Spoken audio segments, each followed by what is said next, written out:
All right, today we're going to talk about the GHD machine. A couple people have asked about this. I've seen a couple people try to get on here and try to do sit-ups. No sit-ups on the GHD without consulting with your coach first.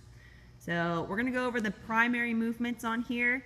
Most of the movements should be done face down. This is called a glute ham developer. So it's made to hit your backside, not made to get your abs necessarily. So Taylor's going to start off with the most basic, which is the hip extension. Again, face down. Legs are between the pads. His legs are nice and straight, and his hips, you see, are over the pad. All right, so his trunk is fixed. He's going to be flexing at the hips here.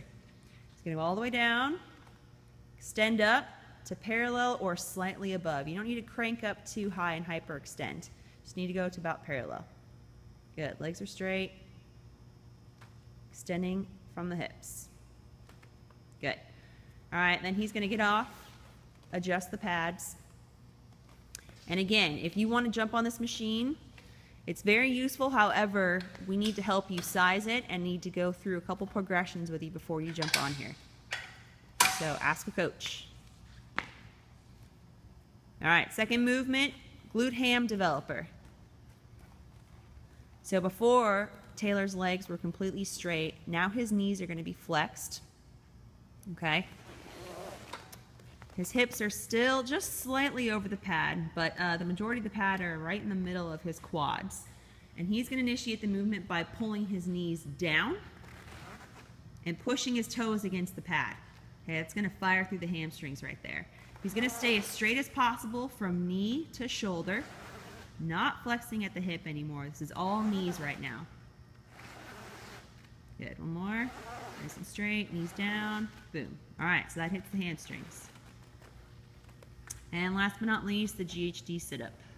See a lot of this in CrossFit. Somehow this has been turned into the sit-up machine. But not everyone has the capacity to do sit-ups on this machine. So we have a couple progressions we'd like to take you through before you jump on here and start going upside down. So first, we're going to have Taylor lay on the floor. Let's do the sit-ups first. This is the first test. He's going to lay flat, legs straight. Okay. He's going to perform a sit-up while tucking his ribs in. Okay, he does not want that big lumbar arch. You gotta tuck your ribs, hollow body. That's the first progression. If you can't knock those out without a big swingy movement and getting a big arch in your lower back, then the GHD sit-up is not for you quite yet. So level 2 would be a GHD sit-up to parallel. All right, so he's gonna sit on top. Now, how you set up this GHD is your butt's actually gonna hang off the back of the pad, but you have to have enough space to keep your knees flexed here. So you have to be able to keep them bent in the top position and fire down to initiate with those hip flexors to bring your chest back up. So you're going to see he's going to aggressively extend those knees as he raises out from parallel. Good. His feet are going to be flat against that pad as well. Some people get more aggressive. They actually hit that pad pretty hard when they come up and flex their knees. That ensures we're firing those hip flexors as well. All right, so that's parallel.